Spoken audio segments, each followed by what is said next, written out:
अव्वल तो ये वक्त है कि जब 12 बरस बाद भारतीय टीम ने चैंपियंस ट्रॉफी जीती है तो जीत की खुशी में खाए गए लड्डू के मीठेपन को कुछ देर और भुलाया जाए। और भुलाया जाए 18 जून 2017 को, जिस दिन लंदन के द ओवल में पाकिस्तान के सामने भारतीय टीम चैंपियंस ट्रॉफी के फाइनल में लड़खड़ा गई थी।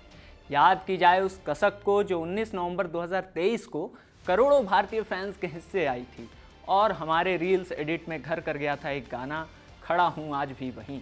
लेकिन साल बदला और हाल बदला। ब्लू जर्सी वाली टीम खड़ी थी दुबई इंटरनेशनल क्रिकेट स्टेडियम में, सामने थी ब्लैक कैप्स की फौज। 11-11 की भिड़ंत में ब्लू जर्सी 20 साबित हुई और बीते 2-3 सालों में क्रिकेट के मैदान से सीधे हमारे जहन में घर कर गए सारे गम गायब हो गए। शुक्र है फिरकी गेंदबाजों का, क्योंकि जब न्यूजीलैंड बैटिंग कर रही थी तब भारतीय टीम एक के बाद एक वो गलती दोहरा रही थी जो फैंस के खुशियों की कैबिनेट में ट्रॉफी के बजाय एक और खड़ा हूं आज भी वही मोमेंट देकर जाने वाली थी। नमस्ते, मेरा नाम आकाश है और आप देख रहे हैं खबर गांव। इस वीडियो में बात होगी चैंपियंस ट्रॉफी 2025 के फाइनल मुकाबले में भारतीय टीम की औसत दर्जे की फील्डिंग की, मैच के दौरान छोड़े गए 4 कैचेस की।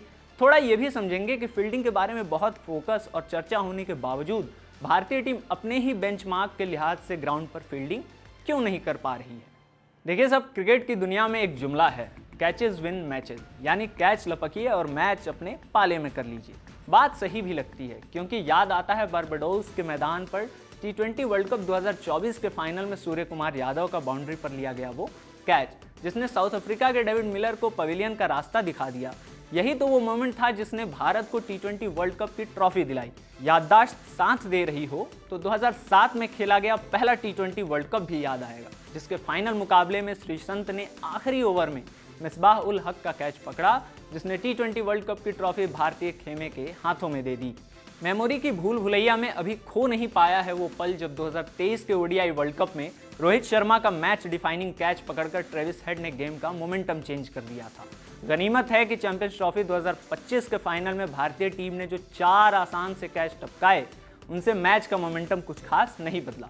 फटाफट से ये 4 मौके आपके सामने पेश किए देते हैं। पहला मौका, 7वें ओवर की तीसरी गेंद, मोहम्मद शमी गेंदबाज और स्ट्राइक पर न्यूजीलैंड के सलामी बल्लेबाज रचिन रविंद्र।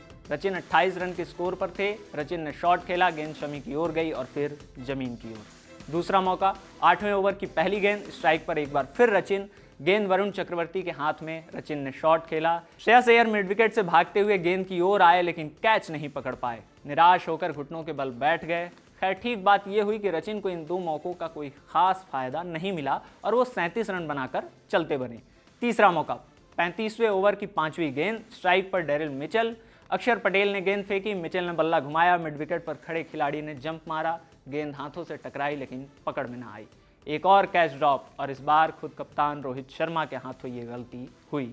खैर, कोई फिटनेस पर सवाल नहीं उठाएगा। ऐसे ही कैच सामने वाली टीम का वो ग्लेन फिलिप्स नाम का पक्षी और न्यूटन का दुश्मन मजाक मजाक में धर लेता है। चौथा मौका, 36वें ओवर की आखिरी गेंद, स्ट्राइक पर ग्लेन फिलिप्स। रविंद्र जडेजा ने गेंद फेंकी, फिलिप्स ने हवाई शॉट खेला, Shubman Gill deep square leg से अपनी बाईं ओर दौड़े और लगभग एक रेगुलेशन कैच टपका दिया। मतलब आप ग्लेन फिलिप्स का कैच कैसे छोड़ सकते हैं? इस आदमी की कैचिंग एबिलिटी की वजह से हर तरफ डर का माहौल है और उसी का कैच छोड़ दिया। गिल ने भले ही फिलिप्स का कैच छोड़ दिया, लेकिन जब गिल बैटिंग करने आए तो इसी ग्लेन फिलिप्स ने गुरुत्वाकर्षण के नियमों को धता बताते हुए एक लाजवाब कैच पकड़कर गिल को पवेलियन भेज दिया।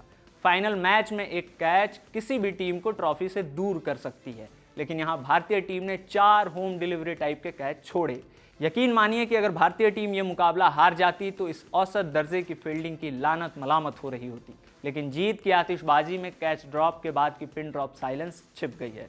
ESPN क्रिक इन्फो की रिपोर्ट से एक आंकड़ा पता चलता है, बीते 20 सालों में किसी भी नॉकआउट मुकाबले में भारतीय टीम की ओर से छोड़े गए कैचेस की ये सबसे ज्यादा संख्या थी। यानी 2 दशकों में भारतीय टीम ने नॉकआउट के किसी भी मुकाबले में कभी इतने कैचेस नहीं टपकाए। 2005 में इंडियन ऑयल कप के फाइनल में श्रीलंका के खिलाफ भारतीय टीम ने 4 कैच छोड़े थे और अब मसला सिर्फ कैच का नहीं है। न्यूजीलैंड के खिलाफ ही भारतीय टीम ने एक रनआउट भी मिस किया। 41वें ओवर में कुलदीप यादव की गेंद पर माइकल ब्रेसवेल ने सिंगल चुराने की कोशिश की, गेंद सीधे जडेजा के हाथ में गई। टीम के one of the gun fielder Jadeja, Jaddu ने थ्रो किया लेकिन गेंद स्टंप पर नहीं लगी और ब्रेसवेल बच गए। इसके बाद रोहित और विराट ने कुलदीप को झाड़ दिया।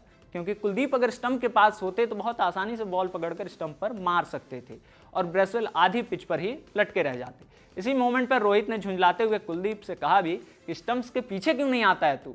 सही बात है, ना बॉलर स्टंप के पीछे आता है और ना फील्डर गेंद के नीचे। तभी तो चैंपियंस ट्रॉफी में खेले गए कुल 5 मुकाबलों में भारतीय खिलाड़ी कुल 11 कैच पकड़ने में नाकाम रहे।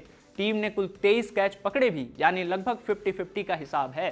कैच एफिशिएंसी के मामले में भारतीय खेमा सबसे फिसड्डी साबित हुई, मतलब पाकिस्तान से भी खराब फील्डिंग, जिसने 60% कैच पकड़े। हालांकि एक बात यह भी है कि पाकिस्तान ने इस टूर्नामेंट में सिर्फ 2 ही मुकाबले खेले। भारत के बराबर ही 5 मैच खेलने वाली न्यूजीलैंड टीम ने करीब 88% कैच पकड़े हैं। पूरे टूर्नामेंट में सिर्फ 5 बार ऐसा मौका आया जब किसी कीवी खिलाड़ी ने कैच नहीं पकड़ा और वो कैच पकड़ने में नाकाम साबित हुआ।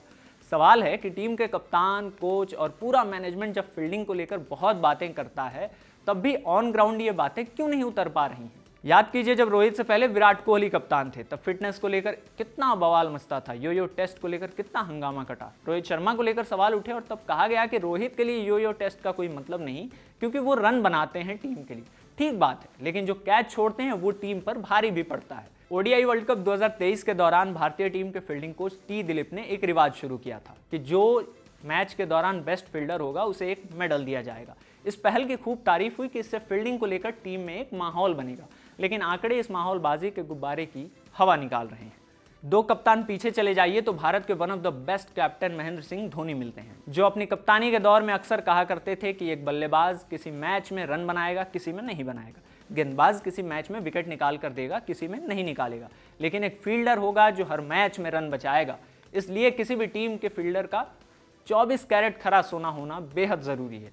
यही तो वो फिलॉसफी है जिसकी वजह से 2011-12 में धोनी ने अपनी कप्तानी के दौरान वीरेंद्र सहवाग, सचिन तेंदुलकर और गौतम गंभीर जैसे लेजेंड्स को टीम से बाहर का रास्ता दिखा दिया था और कहा था कि खराब फील्डिंग की वजह से टीम को हर मैच में 20 रन का नुकसान झेलना पड़ता है। तो ये नुकसान तब तक घाव की तरह नहीं दिख रहा जब तक टीम मैच जीत रही है। एक टूर्नामेंट की हार और मक्खन लगे हाथों की ये मुसीबत बखेड़ा खड़ा कर देगी, बल्लेबाजों और गेंदबाजों की मेहनत पर पानी फेर देगी।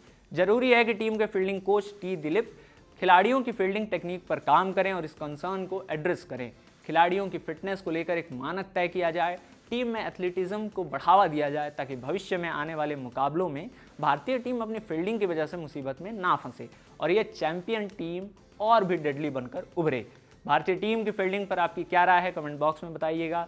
फिलहाल जीत की बधाई स्वीकार कीजिए और हमें दीजिए इजाज़त। ऐसे ही वीडियोज़ के लिए खबरगांव के यूट्यूब चैनल को सब्सक्राइब जरूर कीजिए। ये वीडियो रिकॉर्ड किया था इरशाद ने। शुक्रिया।